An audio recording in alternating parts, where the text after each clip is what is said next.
Perkenalkan, nama saya Novita Octavianti Witagalung, NIM 210305093 dari Prodi Ilmu dan Teknologi Pangan, Fakultas Pertanian, dari kelas 12 PKN dengan dosen pengampu Ibu Aisyah SHMH.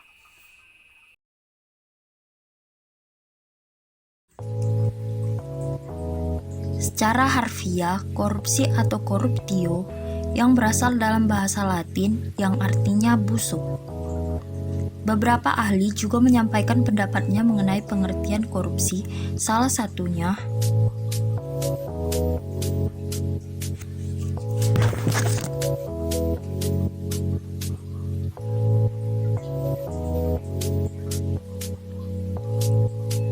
korupsi sudah sangat meresahkan, maka banyak lembaga-lembaga anti korupsi didirikan. Salah satu lembaga ini juga mengemukakan tentang korupsi, yaitu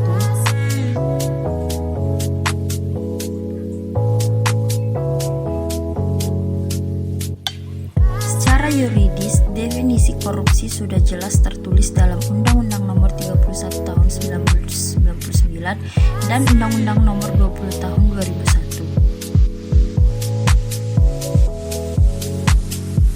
Definisi tersebut kurang lebih memiliki inti arti, yaitu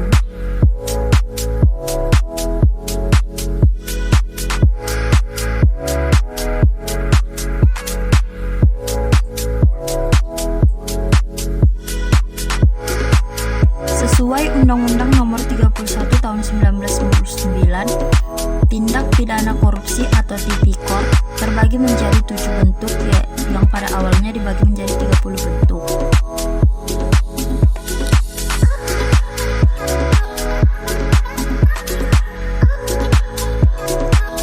Pertama, merugikan keuangan negara. Penyalahgunaan wewenang jabatan atau tindakan yang melanggar kepentingan umum termasuk tindakan korupsi karena merugikan keuangan negara.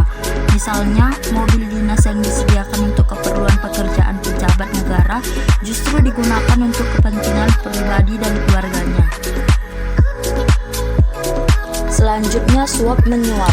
Kasus suap bisa dikatakan populer atau yang paling sering terjadi. Suap biasanya dilakukan sebagai upaya memuluskan kebutuhan si penyuap dengan memberi sejumlah uang.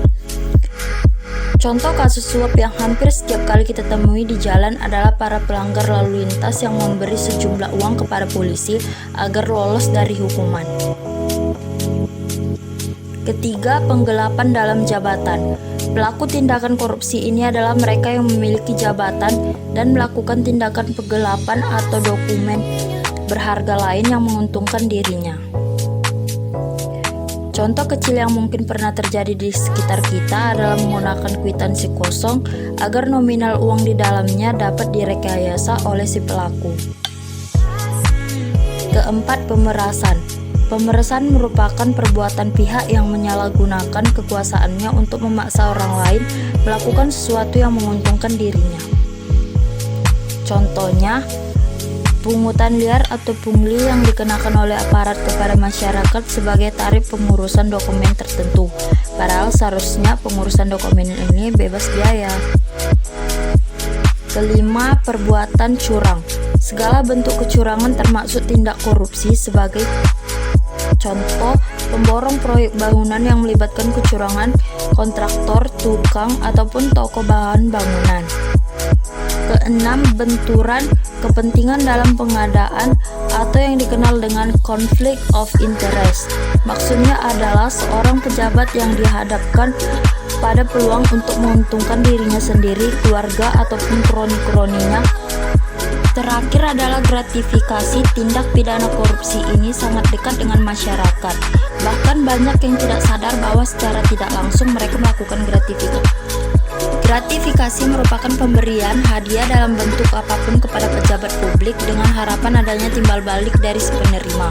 Hadiah yang diberikan bisa berbentuk tiket perjalanan gratis, paket liburan gratis, parsel hari raya, dan lain sebagainya. Dari penjelasan ketujuh penyebab tindak korupsi dan contohnya, dapatkah menelaah apa yang menyebabkan pelaku melakukan berbagai tindak korupsi tersebut? Menurut Ghosn, teori faktor-faktor penyebab korupsi ini meliputi 1. Greed atau keserakahan, 2. Oportunitas atau kesempatan, ketiga needs atau kebutuhan, dan exposure atau pengungkapan yang berarti konsekuensi yang dihadapi para pelaku kecurangan apabila pelaku berbukti bersalah. Pendapat lain menyebutkan bahwa korupsi dapat terjadi karena terpaksa, memaksa, dan dipaksa.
Ini kisah para pejabat yang merendahkan dirinya, yang menghamba harta benda dan menjadikan negara dan rakyat sebagai sapi perah belaka.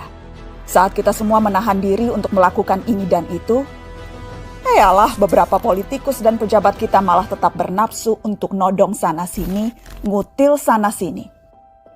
Saat kita semua mencoba bertahan di tengah badai, jungkir balik melanjutkan hidup saat semuanya begitu sulit, para politikus dan pejabat juga tetap berakrobat dengan anggaran.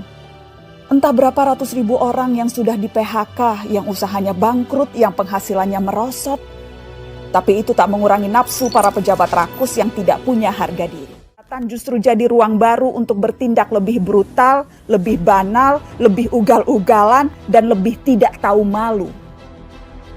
Publik, kita semua justru dibebani pekerjaan tambahan.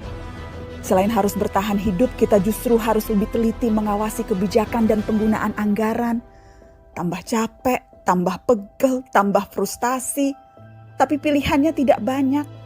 Semakin kita apatis, semakin senang mereka menggasak uang negara. Pandemi terbukti melahirkan kebiasaan-kebiasaan baru. Kecuali perilaku para politikus dan pejabat kita. Inilah kenyataannya. Sudah sebegitu bangkrutnya moral mereka. Memang kita tidak kaget, tapi sangat wajar dan sangat pantas untuk kita marah.